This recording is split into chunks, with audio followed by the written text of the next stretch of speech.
आज हम आपको सुनाने जा रहे हैं महाशिवरात्रि की महान कथा।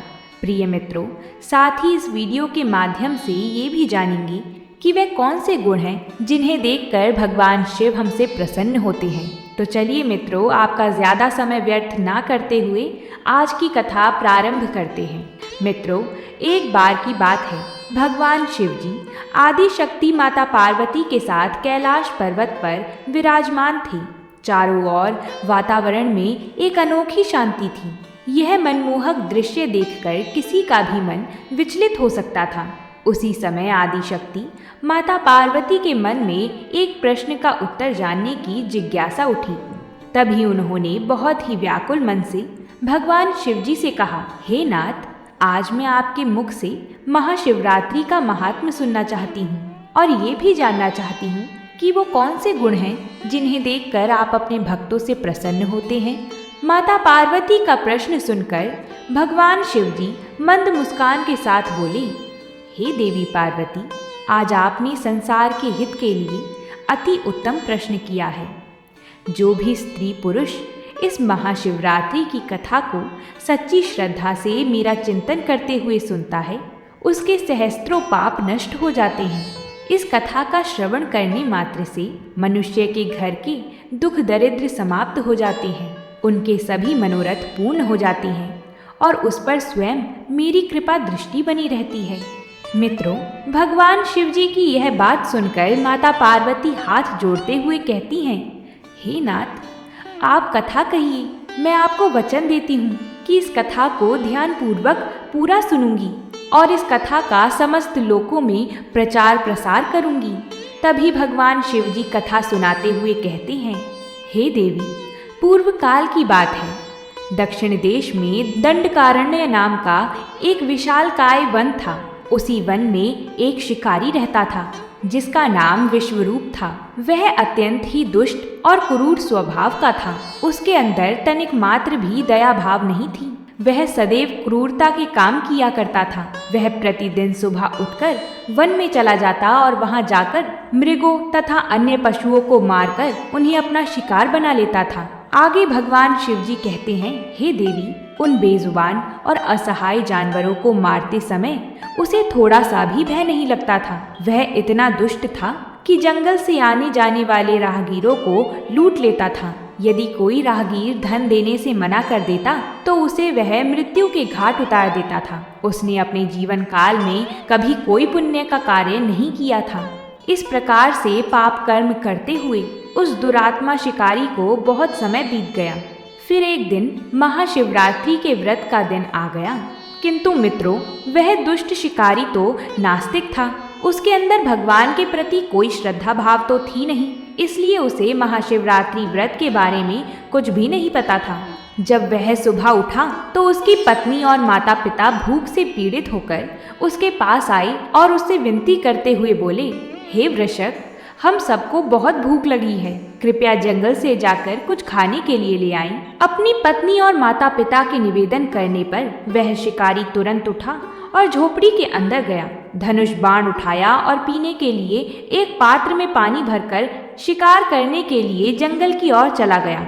मित्रों, उस दिन शिकारी विश्वरूप ने सारा दिन जंगल में शिकार की खोज की, परंतु उसे जंगल में ना कोई हिरण दिखा और ना कोई अन्य जानवर दिखा। वह दिन भर हाथ में धनुष लेकर जंगल में इधर उधर घूमता रहा, लेकिन उसे भोजन की प्राप्ति के लिए कोई भी जानवर नहीं मिला। और इधर शाम भी हो रही थी। भगवान सूर्यदेव अपने प्रकाश की अंतिम लालिमा बिखेर रहे थे। यह देखकर वह शिकारी बहुत व्याकुल हो उठा और सोचने लगा, आज तो कोई भी शिकार नहीं मिला। घर में बच्चे मेरे आने की राह देख रहे होंगे। मेरे माता पिता जो भूख से व्याकुल होकर मेरी राह देख रहे हैं, उनका क्या होगा? उनकी क्या दशा हो गई होगी? उनके लिए मुझे कुछ ना कुछ भोजन लेकर ही घर लौटना चाहिए, अन्यथा वह भूख के कारण अपने प्राण त्याग सकते हैं। यह सोचकर वह शिकार की खोज में जंगल के भीतर चला जाता है। तभी उसकी नज़र एक सरोवर पर पड़ी। सरोवर को देखकर उसके मन में खुशी की उमंग जागृत हो उठी और वह सरोवर के समीप खड़ा होकर सोचने लगा, कोई ना कोई प्राणी सरोवर में पानी पीने के लिए आएगा ही। उसी समय मैं उस पर अपने धनुष बाण से प्रहार कर दूंगा और उसे अपना शिकार बना लूंगा। फिर उसे अपने साथ घर ले जाऊंगा।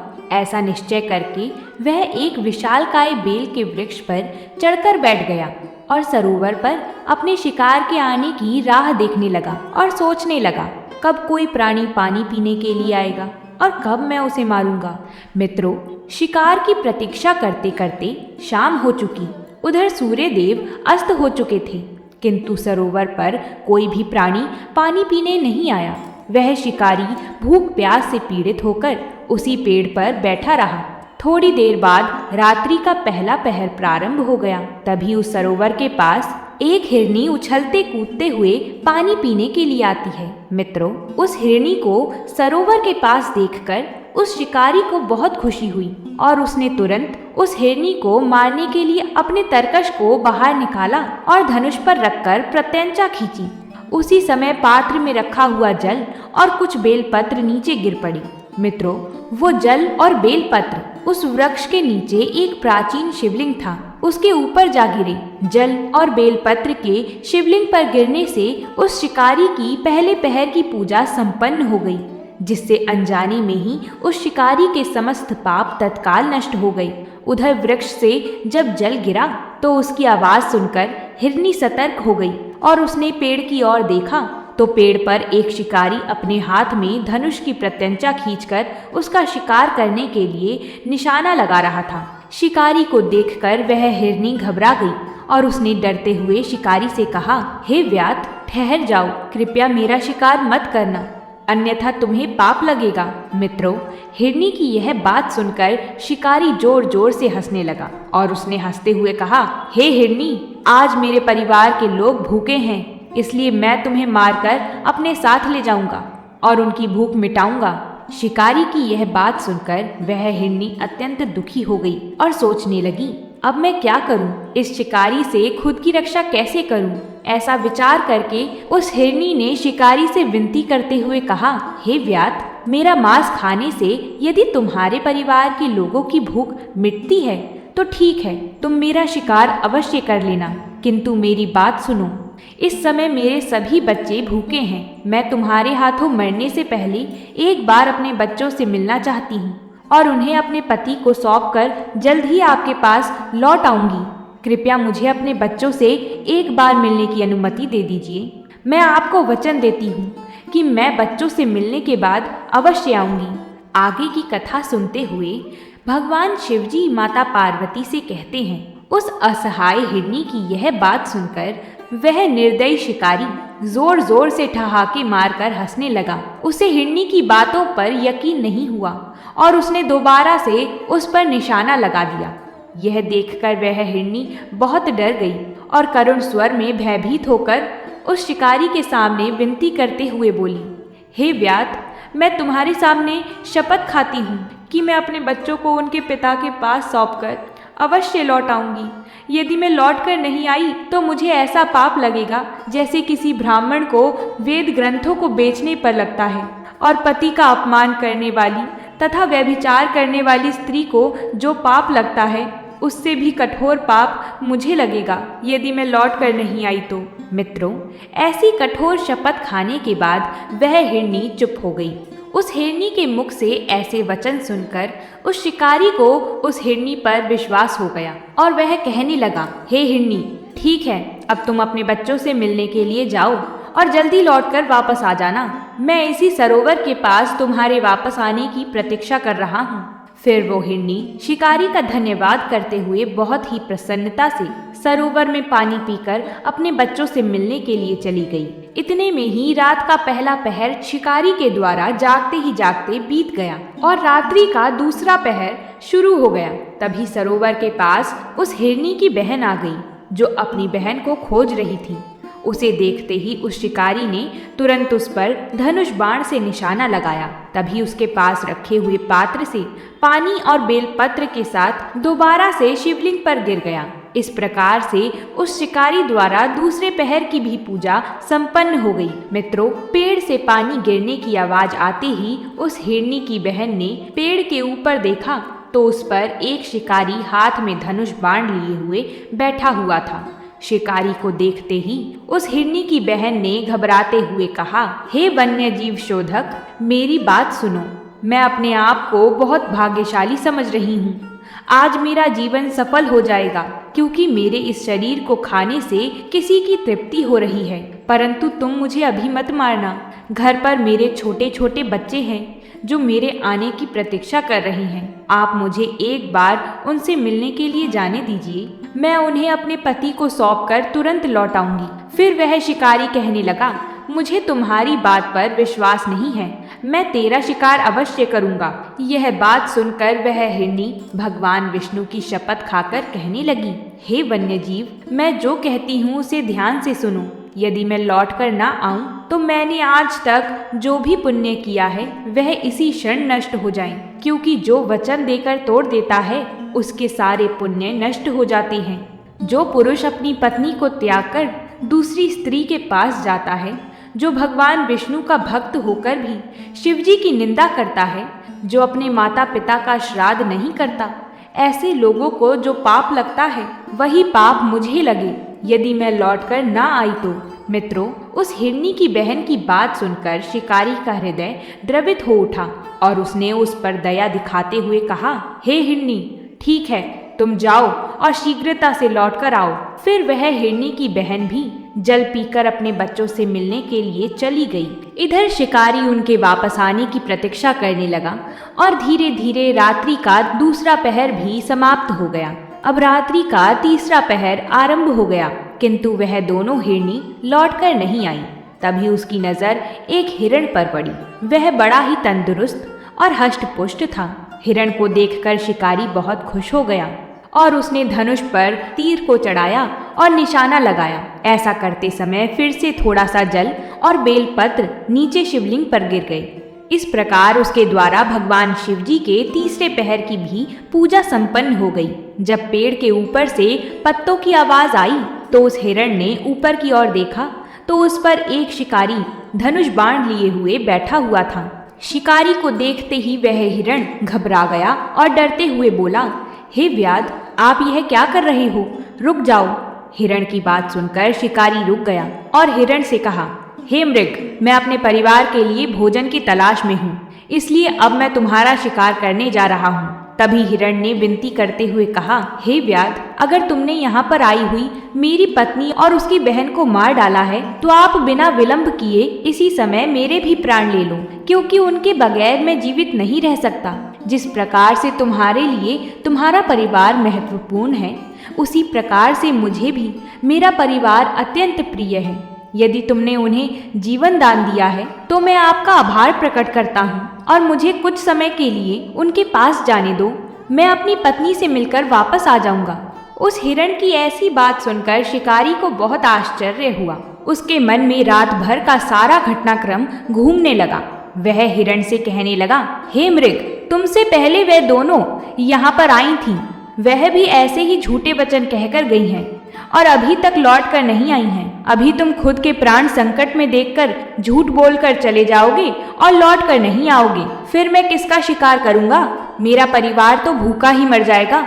शिकारी को क्रोध में देखकर उस हिरण ने कहा, हे व्याध, मैं जो कुछ भी कहता हूँ उसे ध्यान से सुनो। मैं कभी झूठ नहीं बोलता। यह समस्त संसार विश्वास और सत्य पर चल रहा है। जिसके वचन झूठे होते हैं उसका पुण्य उसी क्षण नष्ट हो जाता है। इसीलिए हे व्याध, तुम मेरी प्रार्थना सुनो। शिवरात्रि में भोजन तथा सहवास करने से जो पाप लगता है, झूठ बोलने से जो पाप लगता है और किसी गरीब और असहाय का बलपूर्वक धन हड़पने से जो पाप लगता है, वही पाप मुझे लगे यदि मैं लौट कर ना आऊं तो। उस हिरण के ऐसे वचन सुनकर उस शिकारी ने कहा, हे मृग, ठीक है, तुम जाओ, अपनी पत्नी से मिलकर शीघ्रता से लौट कर आओ। फिर वह हिरण भी लौटकर अपने घर की तरफ चला गया। अब वह हिरण और उसकी पत्नी और उसकी बहन तीनों वचनबद्ध हो चुके थे। वे तीनों अपने घर पर आकर आपस में बात करने लगे। सबसे पहले हिरनी ने कहा, हे स्वामी, आपके बिना हमारे बच्चे जीवित कैसे रह पाएंगे? सबसे पहले मैंने उस शिकारी को वचन दिया है, इसलिए केवल मुझे ही उसके पास जाना चाहिए। आप और मेरी बहन दोनों यहीं पर रहें। उसकी बात सुनकर हिरनी की बहन बोलने लगी, हे बहन, मैं तुम्हारी सेविका हूँ, इसलिए आज मुझे उस शिकारी के पास जाना चाहिए। तुम यहीं पर रहो। उन दोनों की बात सुनकर उस हिरण ने कहा, हे प्रिय, तुम दोनों यहीं पर रुक जाओ और बच्चों का पालन पोषण करो। माता के समान बच्चों की रक्षा कोई नहीं कर सकता और बच्चों को माता के दूध की भी आवश्यकता होती है, इसलिए केवल मुझे ही उस व्याध के पास जाना चाहिए। अपने पति की इस बात को हिरनी ने स्वीकार नहीं किया और वह हिरण से करुण स्वर में बोली, हे स्वामी, पति के बिना स्त्री का जीवन नष्ट हो जाता है, उसे जीवन में बहुत दुख सहना पड़ता है, इसलिए हे स्वामी, हम आपके बिना नहीं रह सकते, हम भी आपके साथ चलेंगे। इतना कहकर हिरनी और उसकी बहन हिरण के साथ उस शिकारी के पास जाने लगते हैं। उन्हें जाते देख उनके बच्चे भी उनके पीछे पीछे जाने लगे। उधर वह शिकारी उसी वृक्ष पर बैठकर उनके आने की प्रतीक्षा कर रहा था।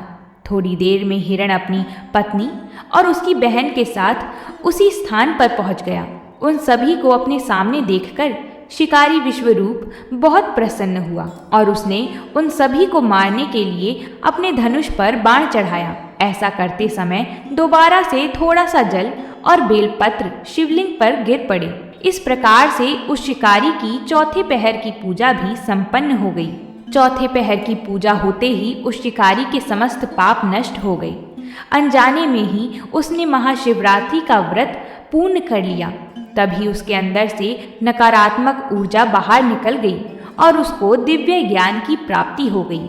उसका हृदय पाप से मुक्त हो गया और उसके अंदर ऐश्वर्य शक्ति का वास हो गया। फिर वह सोचने लगा, यह सभी मृग ज्ञानहीन पशु होने पर भी धन्य हैं, क्योंकि यह सभी अपने शरीर से ही परोपकार में लगे हुए हैं। यह सभी सत्य का पालन करने वाले हैं, किंतु मैं तो महापापी हूँ। मैं प्रतिदिन जीवों को मारकर उनको मृत्यु के घाट उतारता हूँ। मैंने अपने परिवार का पालन करने के लिए अनेक जीव जंतुओं और मनुष्यों को कष्ट पहुँचाया है। मैंने जीवन में कभी पुण्य का कार्य नहीं किया। मृत्यु के बाद मेरी क्या गति होगी? मैंने जन्म से लेकर अब तक केवल पाप और हिंसा ही किया है। इतना सोचकर उस शिकारी ने अपने धनुष को जमीन पर फेंक दिया और उन हिरण से बोला, हे मृगों, मैं तुम्हारी सत्यवाणी से अत्यंत प्रसन्न हूँ, इसलिए अब मैं तुम्हारा शिकार नहीं करूँगा। तुम सभी अपने घर लौट जाओ। शिकार के मुख से ऐसे शब्द सुनकर सभी हिरण बहुत प्रसन्न हुए और उन्होंने शिकार का आभार प्रकट किया।